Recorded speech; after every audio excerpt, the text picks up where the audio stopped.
Thank you. Thank you, Dad, for those kind words. That certainly means the world to me.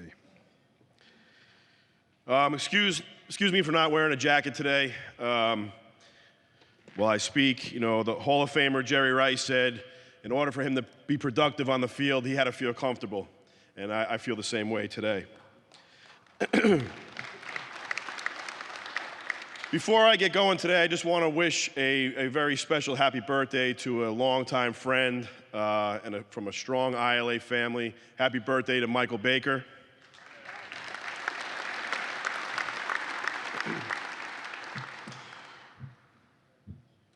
President Daggett, Secretary Treasurer Stephen Knott, General Vice President Wilbur Rao, General Organizer John Baker, Assistant General Organizers Jim Paler and Alan Robb, my fellow ILA Executive Council members, locals officials, invited guests, good morning, sisters and brothers.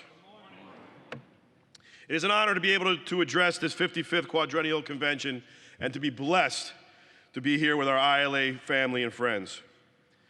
We as a union have accomplished so much these past 4 years, and I am beyond proud to be a part of this team. Jim Paler said it last week at the ACD convention, and I have to echo those words. I am so proud to be a part of this team. We have negotiated a 6-year landmark master contract. And thanks to our chief negotiator, President Harold Daggett, we secured the world's best automation protections.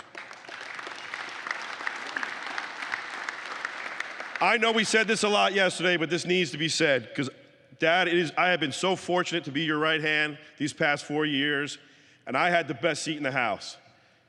And I believe there is no one that could have led this union better than you. I watched you stand your ground. You did not succumb to the pressure from the outside world who wanted us to get a deal done so there was no disturbance on the East Coast, and you would not do that until we had the protections for our rank and file.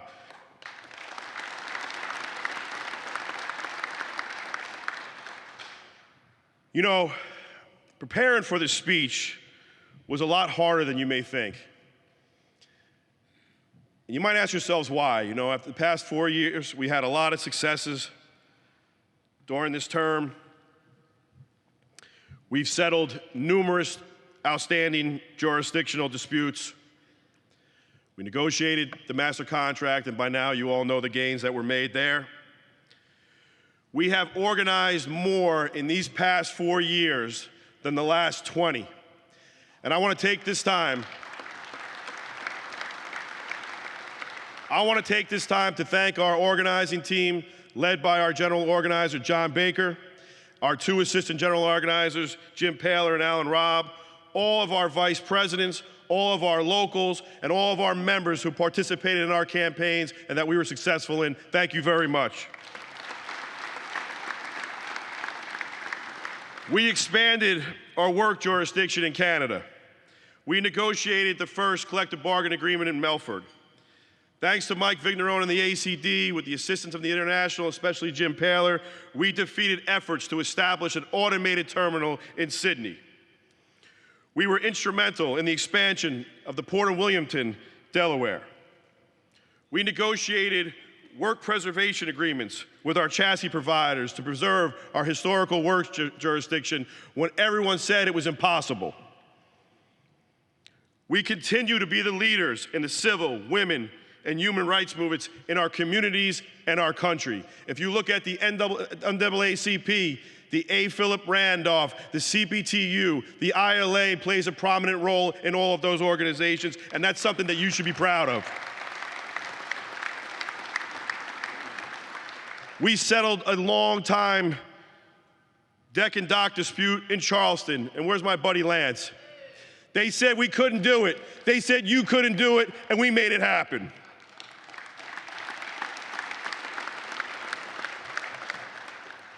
And I'm going to touch on this a little bit more later. We finally got 2/3 of a contract settled in Mobile, Alabama.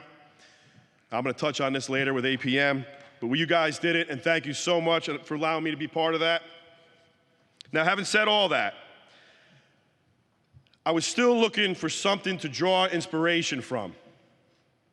So obviously, I talked to the man upstairs, and then I turned to our membership. And I posted a simple question on social media. If you had to listen to an ILA official speak, what would you want to hear from them?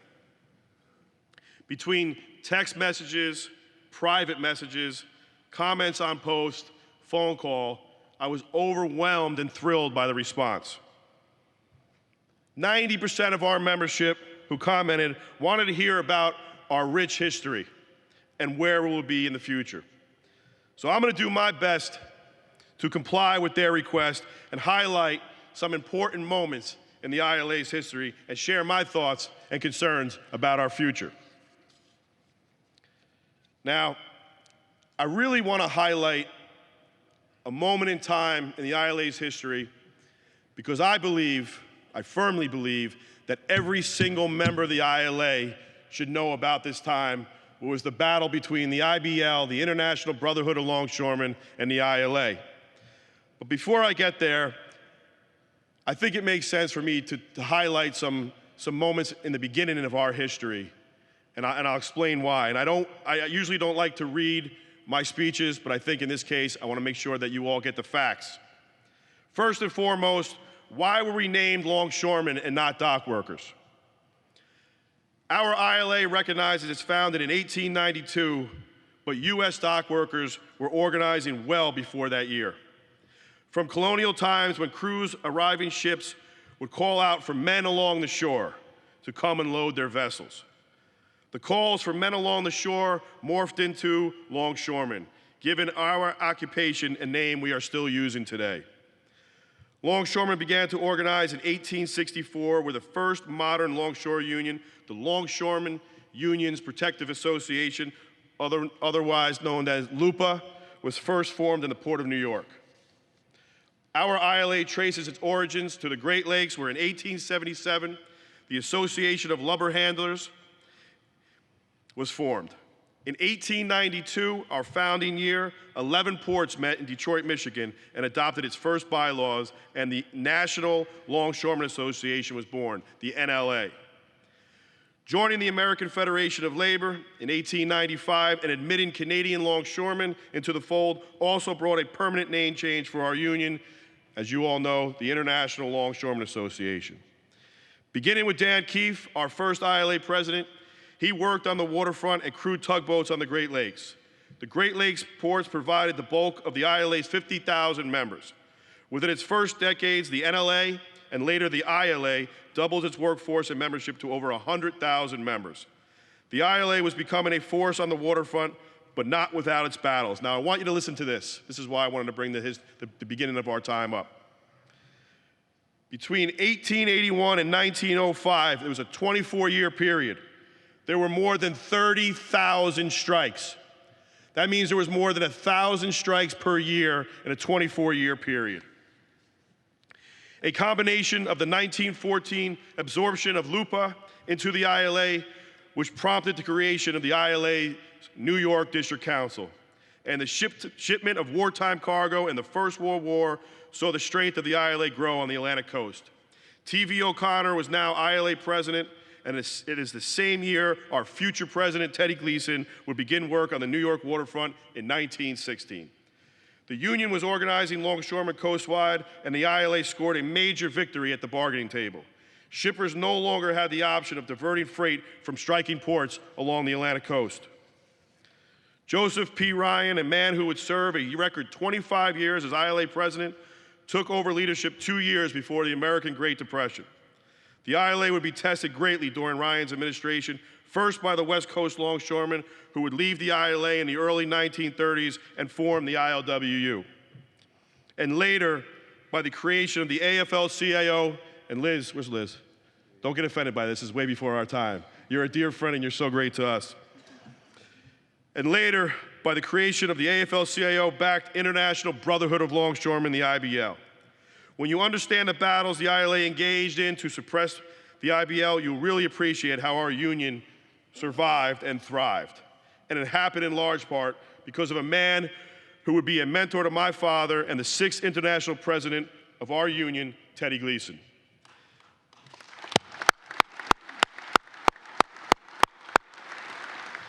Teddy Gleason, the ILA's general organizer, was sent by then ILA President William Bradley from port to port up and down the coast to rally the ILA troops against the IBL. The IBL was not an easy opponent. In 1953, the first NLRB vote was taken, and the ILA beat out the IBL to determine representation in the Port of New York. If you think we have trouble with the Waterfront Commission interference today, New York Governor Thomas E. Dewey waged a campaign to overturn the election results. The AFL-CIO had expelled the ILA and campaigned in support of the IBL. A New York Teamsters official, I won't mention his name, but a lot of you old-timers know his name, and local backed the IBL. It seemed like it was the ILA against the world. But a group of hardcore ILA members stood strong and in solidarity with our union. They punished the Teamsters local by refusing to handle cargo from within their trucks. Eventually, the National Teamsters Organization threw support behind the ILA. Teddy Gleason, the ILA National Dockers Ambassador, was successful on his road trip. ILA locals up and down the coast refused to handle cargo that was diverted because of the New York-based strike. But Governor Dewey and the NLRB turned the heat up against the ILA. The NLRB called for a new election between the ILA and the IBL, but was not going to allow the ILA to participate in the vote unless they ended the New York strike. The ILA ended the strike and put their faith in the vote. On May 26, 1954, the ILA beat back aggressive campaigning by a number of forces against them and won a slim victory over the IBL. The NLRB validated the ILA in the August of 1954. The ILA would actually be forced into a third election against the IBL in 1956, but won that challenge. My grandfather would tell stories to my father that this battle between the IBL and the ILA destroyed families. You had brother versus brother. You had father versus son. Completely devastating.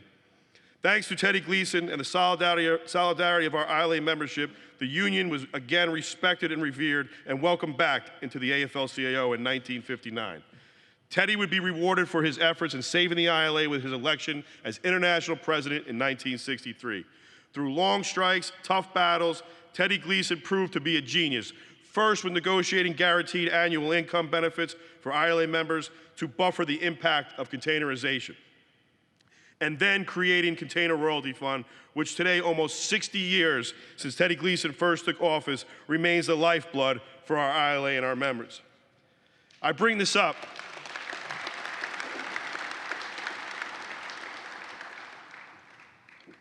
sisters and brothers, I bring this up because I want you to remember that nothing was ever handed to the ILA. We not only fought for every gain, but our ancestors fought for our survival. If Teddy Gleason didn't do what he did, we would not be standing in this room as the ILA today, and we must thank him in our prayers at night.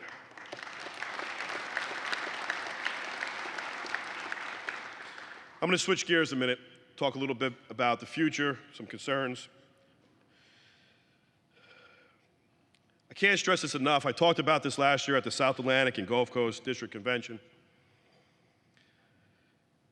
Consistency in local leadership and how important it is. If you look at an ILA map, if you took a virtual ILA map, and you sat where we sit, and we're pretty familiar with every port in the ILA, and you pinpointed all the areas where we're having major problems, you will see it's where the locals keep overturning their leadership.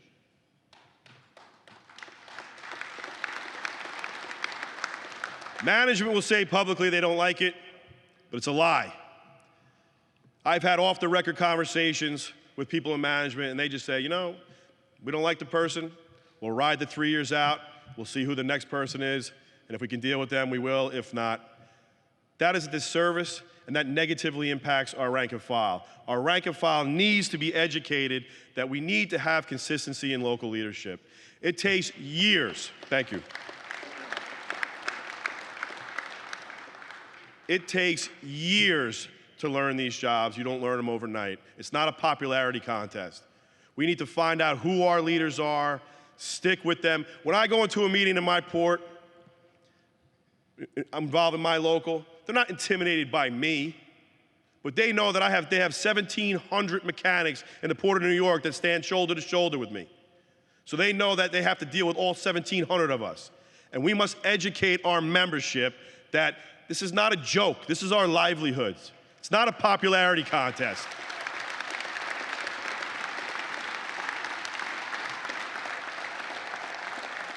Thank you. We are in the process now, in the International, along with our partners in USMX, Josh Hertzberg in my office, our office, where we are going to build that virtual map of the ILA.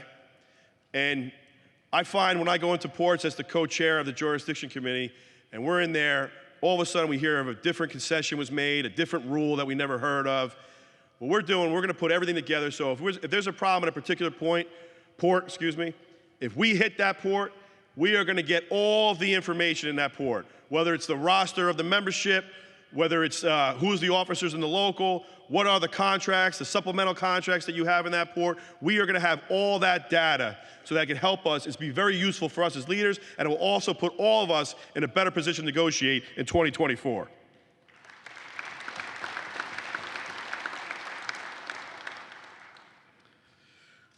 We heard it from a bunch of speakers yesterday, but we need to make sure we have too much government interference going on within our industry.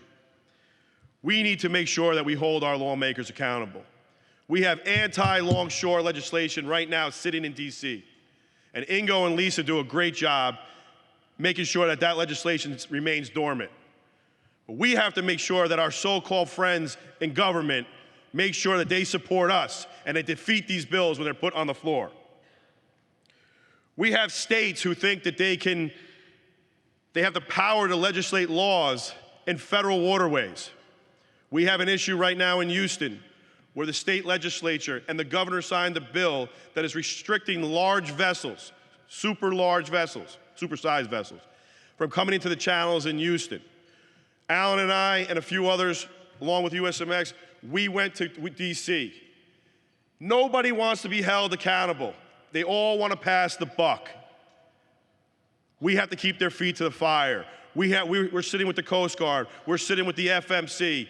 You need to sue the state of Texas. You cannot allow a state legislator to put a law in on a federal waterway that is devastating to our industry. We don't even know if that work leaves, if it will go to our brothers and sisters on the West Coast. It might go to Mexico. We cannot allow this to happen.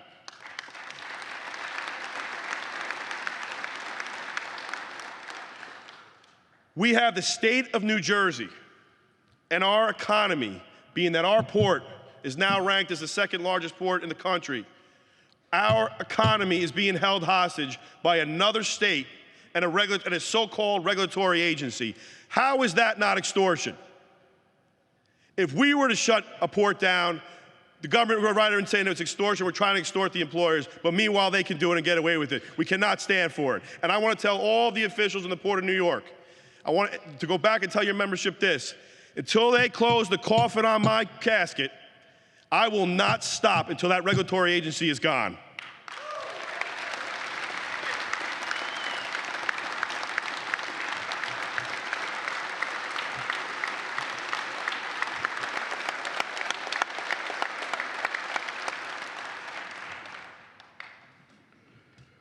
We have a lot of talent in this union.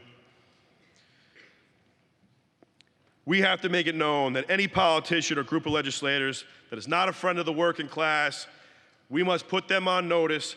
We should use our energy and our power to make sure that they are defeated the next time around. Not to change the subject, but I heard this the other day, and it was pretty comical, and it also struck a nerve. I don't mean to get off track here, but I have to mention this. Vice President Pence made a statement that in 2024, we will be sending people to the moon by any means of transportation. Then he said that they are going to continue, the government is going to continue to dump resources in, we're talking about millions of dollars, to find out if we have surface water on Mars. Well, I got an idea. Why don't we find clean water for the good folks in Flint, Michigan first?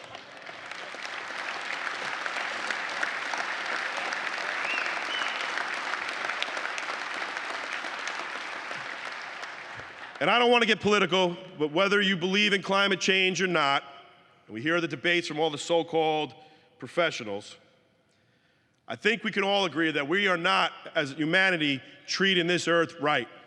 And we need to stop treating Mother Earth like Guns N' Roses and Led Zeppelin treats hotel rooms.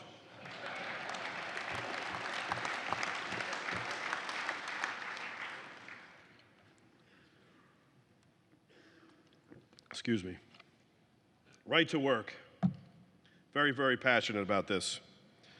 And over the years, Benny and Clyde, and Kenny Riley, Alan, have taught me a lot about right to work. So-called right to work laws have been sold as all-American protections of individuals' freedom.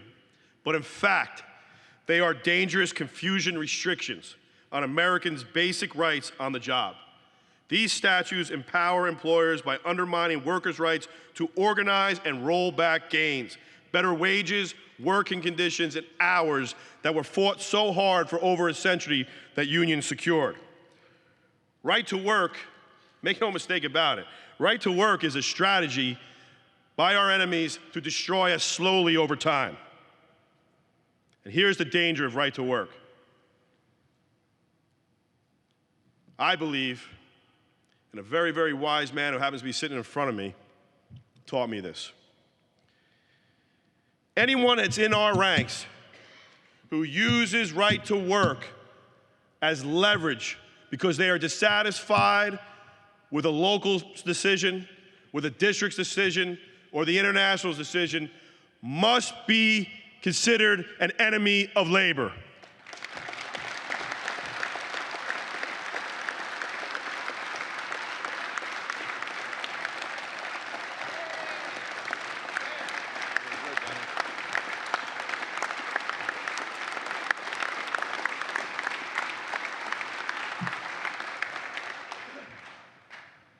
You know, I have to tell you, even in my own port, I'm ashamed of some of the stuff that's happening.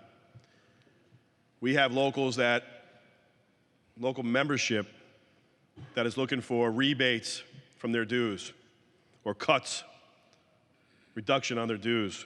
You know, in my local, my dad, when he was president, all he ever preached to us was money is power. Money is power. Thank God for some reason the stars were aligned the right way and my membership completely gets it. But how, if you run your local so thin by giving dues back, how do you hire the proper professionals that you need? The proper attorneys, accountants, everything that benefits the rank and file. I want to tell you a little story.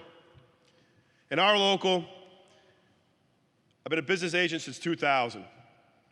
One of the most devastating things for me as an official, where I feel completely helpless, is when somebody gets hurt off the job. In the state of New Jersey, you get approximately $600 a week on disability. You cannot survive in the state of New Jersey. You cannot provide for a family in the state of New Jersey on $600 a week.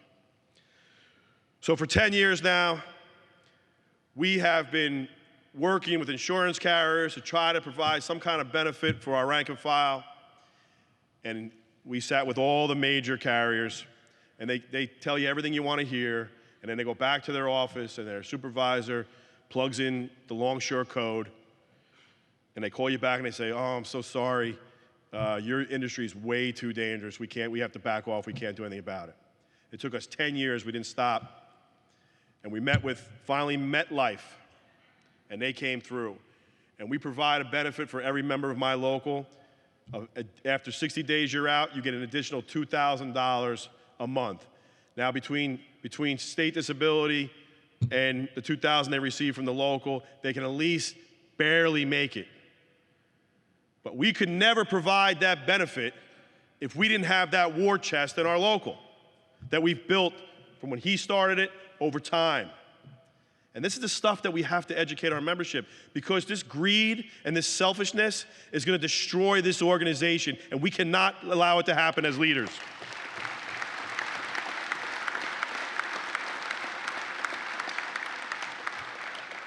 The past 4 years have been have been outstanding.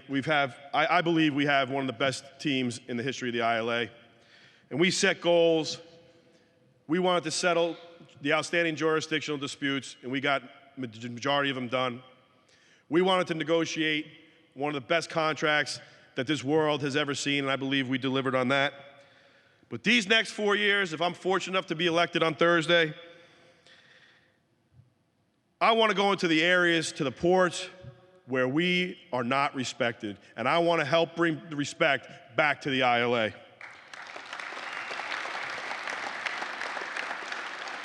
We have too many employers, too many port authorities who just don't respect us, and we need to educate them a little bit because they don't run without us. The other day, thank you. The other day, there was an article in our area stating that the Port of New York and New Jersey is now the #2 port in the country. Huge article, a couple of pages. There was not one mention of the ILA in that article.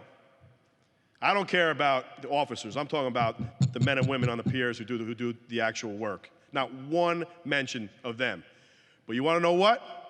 If we all called in sick one day, you see how fast they mention us in the papers.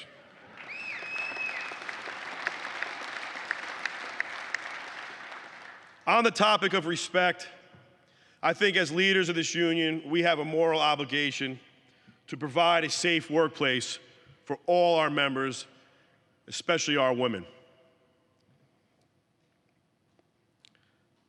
I have a beautiful 13-year-old daughter, and I would not want her to be harassed or sexually harassed at work. And I said this the other day at the ACD convention, and if you don't believe anything I ever said, believe this. My family and my friends mean the world to me. And I learned this years ago from Jimmy Dugan in the Port of Philadelphia. When I was a young official, he always said, "Good morning, brother. How you doing, brother?" And I realized, we are part of this fraternal organization. So when I call you sister or brother, that means something to me. I don't know about you, but it means something to me.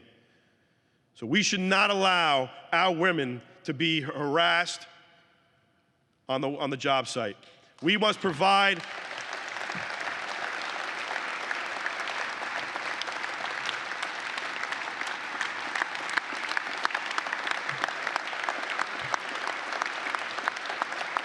Thank you.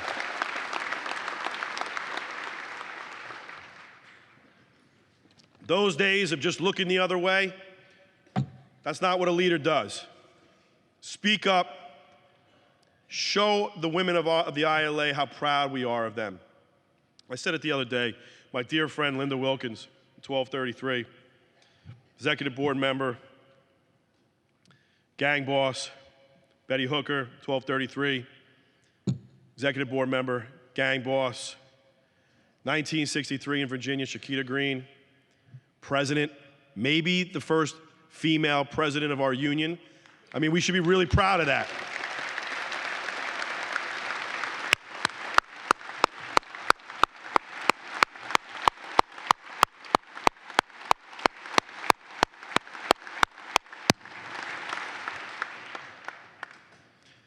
And I promise you this, during my time, one day, and it might be that beautiful little 13-year-old blonde up there, but one day there will be a woman sitting right up here with us on the Executive Council.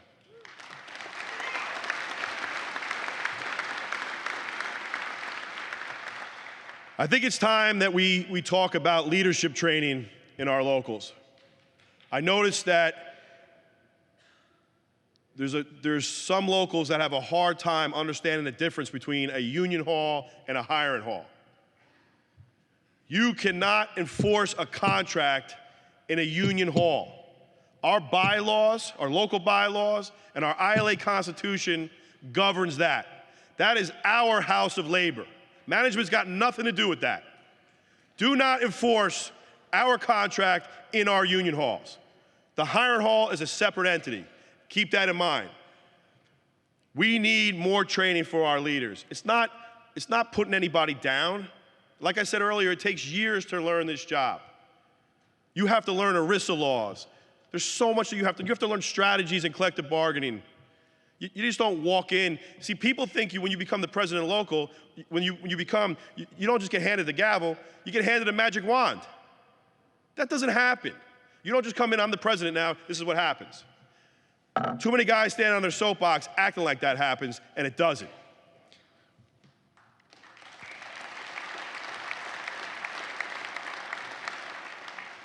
Before I wrap up, I want to talk about the future, and I think it's a bright one. But you have to trust me on this one. The success of our future relies on us to mobilize globally. Think about right to work.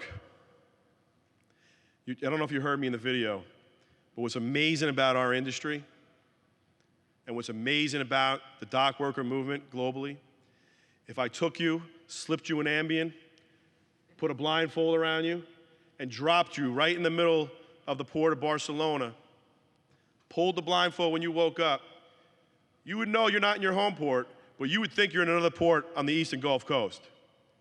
All the same shipping lines, all the same equipment. When my dad became president in 2011, one of the first order of business was we had a meeting with the IDC. For the viewers who don't know, you probably heard it in the video, the IDC was formed in the Canary Islands in 2000, largely because of the Liverpool Dockers dispute. It was a 28-month dispute with the employers from 1995 to 1998, until the Sweden conflict. It was one of the longest disputes in labor history. And dock workers decided to form an organization strictly of dock workers. This is not a knock on the ITF. We are longtime members of the ITF. The ITF is a huge federation of all transportation workers. My uncle, Peter Clark, serves on the ITF. I'm not knocking the ITF. But what attracts me to the IDC, because sometimes you have to fight your own battles. You can't rely on somebody else. And what I love about the IDC is that it's an organization strictly of dock workers.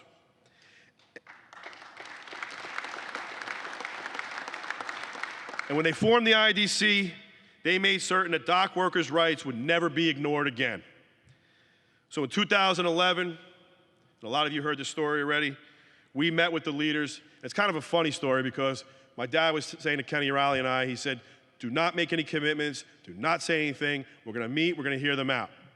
Well, we went, and that's the day I met Jordy.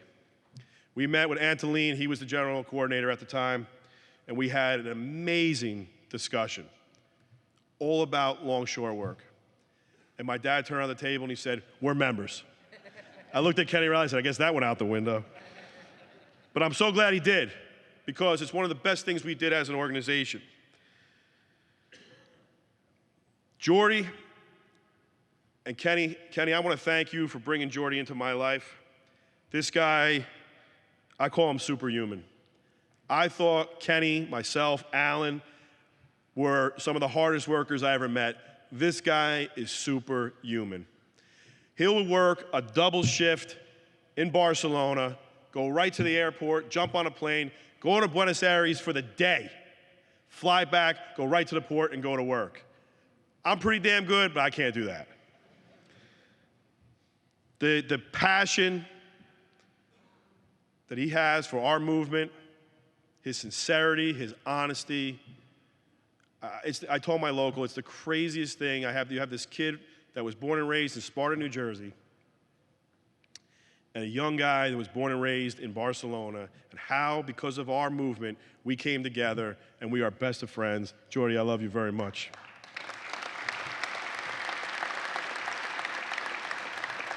I'm going to try to wrap up. This is important. We had a conflict in Spain where the prime minister submitted a decree over a 3-year period with attrition, all unionized dock workers out, and they would be non-union. Virgil and I went out to Spain. It was the most amazing, I don't know if anything will ever top it. It was the most amazing experience that I ever was through. Unfortunately, it was due to a struggle. Kenny Riley was with us as well. We spoke in front of tens and thousands of longshoremen. women, men, children. It was unbelievable. And because of the solidarity, the ILW was there as well. And because of the solidarity between all the unions in Europe, Australia, Africa, both coasts on the United States, we were able to defeat the Prime Minister of Spain. It was only the second time in the history of Spain where the Prime Minister was defeated, and we saved all of those union jobs.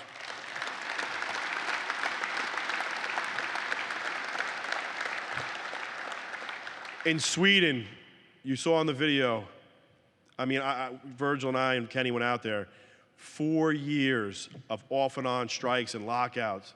Families were devastated. Businesses were crippled. It wasn't good for anybody. We had a big meeting in Spain with all the major longshore unions, and we came up with a strategy. My dad sent me out to the West Coast to meet with people from APM, and at first, they didn't want to listen to us. And when we were in Spain at the meeting, I mean, you don't know some of these guys in Europe, man. They'll strike over. You look at them cross-eyed, they want to strike. And my dad got up and said, hold on. You can't have a strike and then ask the employers to come and meet with us. We got to do it the other way around. Let's at least act responsibly here. Let's reach out to them. Let's go in together into a room and let's talk and try to work this out before you do any action. If they put you in a corner, then you got to do what you have to do. So everybody agreed, thankfully, at the end of that meeting. That's exactly what we did. And after long discussions and Jordy going back and forth from Sweden to Spain, and the conversations the ILA had on the West Coast with people from APM, within a few hours, we had that 4-year struggle resolved because of the efforts of the solidarity that was done globally. You can't do it yourself. And we have to send a message out that if you're going to pick on the little guy, you're going to pick on us as well.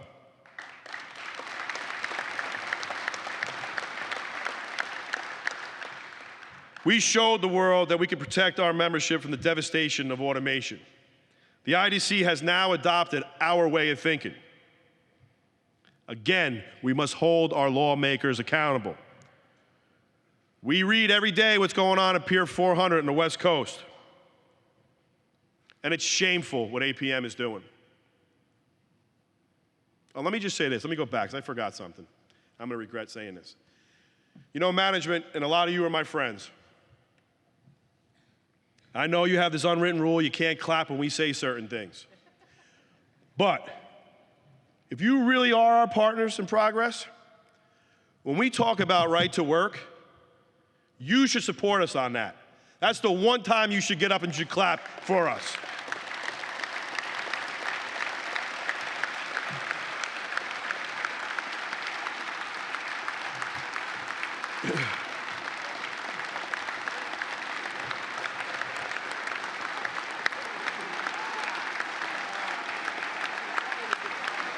Thank you. Thank you, that means a lot. But we see what's going on at Pier 400, and we see the battle we had. I hate the term when people say, I read these little cartoons, these union cartoons, when they call management the bosses, the bosses. No. That's why we're part of a union. And listen to me close, ILWU, because we're with you. We cannot allow foreign-owned companies to dictate to us what our industry is going to look like on American soil.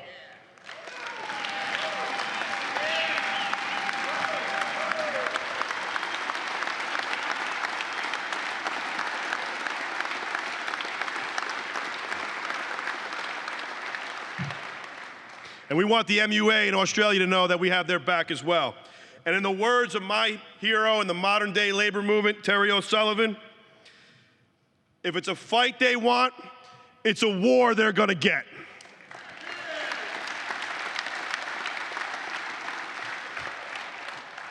Brothers and sisters, Jordy and I had a very, very intense conversation in Spain. And in the midst of that conversation, he grabbed my arm and he said, hey, listen to me closely. If we are together, it's impossible to fail. And every time we get off the phone, that's what we say to each other. If we are together, it's impossible to fail. So I want you guys to know that I want to thank each and every one of you and every rank and file member that's out there for this continued support for me. You've allowed me to fulfill my passion in this union. I've dedicated my life to this. And remember, brothers and sisters, if we are together, it's impossible to fail. May God bless you, and may God bless the ILA. Congratulations, Boogie. Is that all right?